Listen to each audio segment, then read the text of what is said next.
Office से ही हमको, हाँ तो हमको उनको मदद करने का ही काम है सर। मिनिस्टर आपके साथ बोल रहा हूँ, मैं आपको आदेश देता हूँ कि वो रुकवाओ और आप जाओ और तहसीलदार को बताओ कि अजित पवार जी का फोन आया था, डिप्टी चीफ मिनिस्टर ने मुझे कहा ये सब रुकवाने के लिए, क्योंकि अभी मुंबई में जरा मुंबई का माहौल एकदम खराब हुआ है, उसको अपने को प्राधान्य देना है।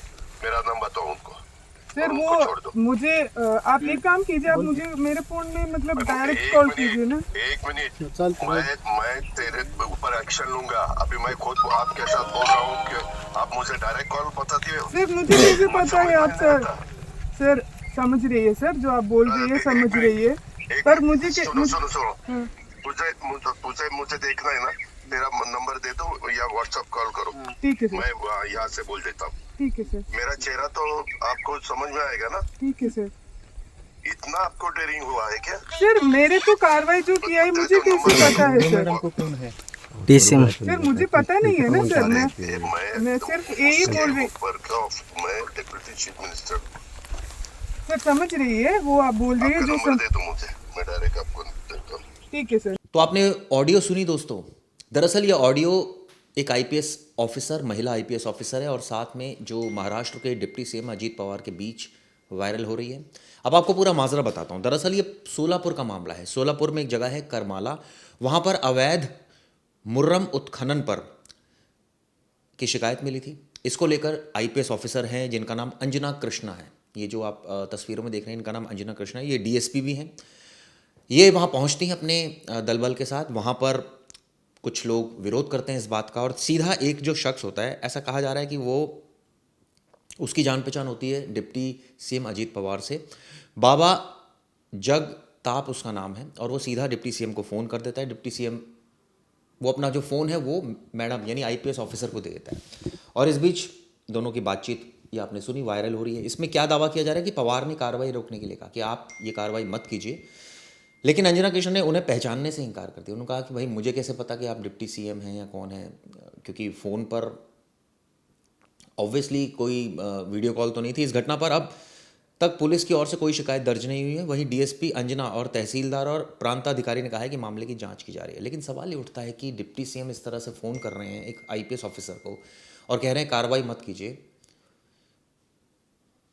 इसी बात को लेकर ब्यूरोक्रेसी और जो पॉलिटिशियन है कई बार आपस में झड़प होती रहती है। सवाल ये उठता है कि कानून के हिसाब से अगर कार्रवाई हो रही है तो डिप्टी सीएम को क्या आपत्ति है? वो फ़ोन करके क्यों धमका रहे हैं? एक तरह से धमकाना ही इसको कहा जाता है। आगे क्या क्या मैं आपको बताता हूँ। अजीत पवार को कहते हुए सुना जा सकता है कि मैं आपको आदेश देता हूँ कि वो रुकवाओ और आप जाओ तहसीलदार को बताओ कि अजीत पवार का फ़ोन आया था। डिप्टी सीएम ने मुझसे कहा है कि ये सब रुकवाने के लिए, क्योंकि अभी मुंबई का माहौल ख़राब है। जवाब में अधिकारी ने क्या कहा, आप एक काम कीजिए, आप मेरे फ़ोन पर डायरेक्ट कॉल कर लीजिए। अजीत पवार ने कहा कि मैं आपके ऊपर एक्शन लूँगा। उन्होंने कहा कि आपको मुझे देखना है, आप अपना नंबर दे दीजिए, मैं व्हाट्सएप कॉल करता हूँ। मेरा चेहरा तो आप पहचानोगी ना, इतनी डेयरिंग है आप। ये बात बोली अजीत पवार ने। इस पूरे विवाद पर एनसीपी के प्रवक्ता का भी बयान आया। उन्होंने कहा कि उस कॉल का गलत मतलब निकाला जा रहा है। अब अजीत पवार ने सिर्फ प्रोफेशनल तरीके से बातचीत की थी। उन्होंने कहा कि अंजना कृष्णन का यह कहना कि उन्हें राज्य के डिप्टी सीएम के बारे में कोई जानकारी नहीं है, गलत है। लोकतंत्र में हर किसी की बात सुनी जानी चाहिए और इस वीडियो का गलत मतलब नहीं निकाला जाना चाहिए। सवाल ये उठता है, हमने देखा इस वीडियो में इस तरह की बातें कोई कर रहा है। कई बार ऐसा होता है अधिकारी एक कंप्लेंट पर जा रहा है और उसको इस तरह से कोई मैं कहूँगा नेता ये कह रहा है कि आप बात कीजिए, नेताजी हैं या सीएम है, तो ऑब्वियसली ईगो हर्ट होती है कि एक आईपीएस ऑफिसर से कोई इस तरह से बात कर रहा है। तो हो सकता है उनकी ईगो हर्ट की आप मुझे डायरेक्ट कॉल कर लीजिए, अगर आप हैं तो, आप डिप्टी सीएम हैं तो बहुत अच्छी बात है, आप डायरेक्ट कॉल करके मुझे बोल दीजिए, मैं आदेश अगर आप दे रहे हैं तो इस तरह की। तो कई बार इस तरह की ईगो टसल्स हो जाती हैं जिसकी वजह से चीज़ें जो है वो ख़राब हो जाती है। हालांकि यहाँ डिप्टी सीएम ने कहा कि मैं आपके खिलाफ एक्शन लूँगा, मैं आपको आदेश दे रहा हूँ, आप मेरे आदेश नहीं मान रही है। सवाल ये उठता है कि क्या डिप्टी सीएम का आदेश मानने के लिए एक आईपीएस ऑफिसर बाध्य है? क्या कानून के हिसाब से वो ऐसा कार्रवाई कर रहे हैं? उनका कहना है कि ये आप एक काम कीजिए, मेरे फ़ोन पर डायरेक्ट कॉल कर लीजिए, ये बात बोली। मुझे लगता है कि थोड़ा सा इसको अच्छे तरीके से भी डील किया जा सकता था।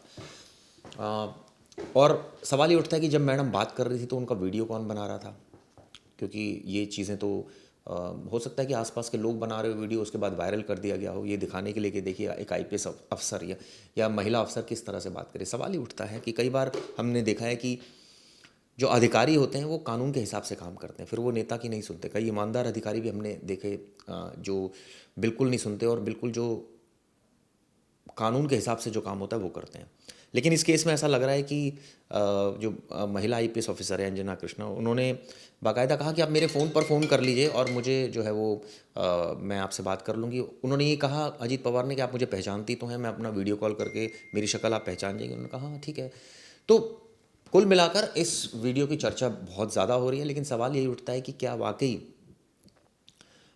एक नेता को इस तरह से बात करनी चाहिए थी किसी आईपीएस ऑफिसर से? और भी तरीके हो सकते हैं। वो ये भी कह सकते थे कि ठीक है मैं आपके फ़ोन पर डायरेक्ट कॉल कर लेता हूँ, बहुत ही अच्छे लहजे में कह सकते थे, लेकिन मैं आपको आदेश देता हूँ, तेरे ऊपर कार्रवाई करूँगा। ये इस तरह की बातें मुझे लगता है कि शायद नहीं करनी चाहिए थी। थोड़ा प्रोफेशनलिज्म, थोड़ी सी एक लॉ, ऐसा लगता कि आप एक बड़े नेता हैं, एक अच्छे तरीके से बात कर रहे हैं एक आईपीएस अफसर को, अगर कि आप रिक्वेस्ट कर सकते थे कि मैडम मैं ऐसे ऐसे बोल रहा हूँ और आप कार्रवाई मत कीजिए इसको लेकर। हाँ, उसके बाद अगर वो कह रही आप मुझे डायरेक्ट कॉल कर लीजिए तो आप डायरेक्ट कॉल कर लेते। तो इसमें मुझे लगता है कोई इतनी बढ़ा चढ़ाकर इसको पेश करने की ज़रूरत नहीं है। थोड़ा लहजे की बात ज़रूर है जो कि सोचने वाली बात है। ये वीडियो दोस्तों आपको कैसे लगी ज़रूर बताएगा। शुक्रिया।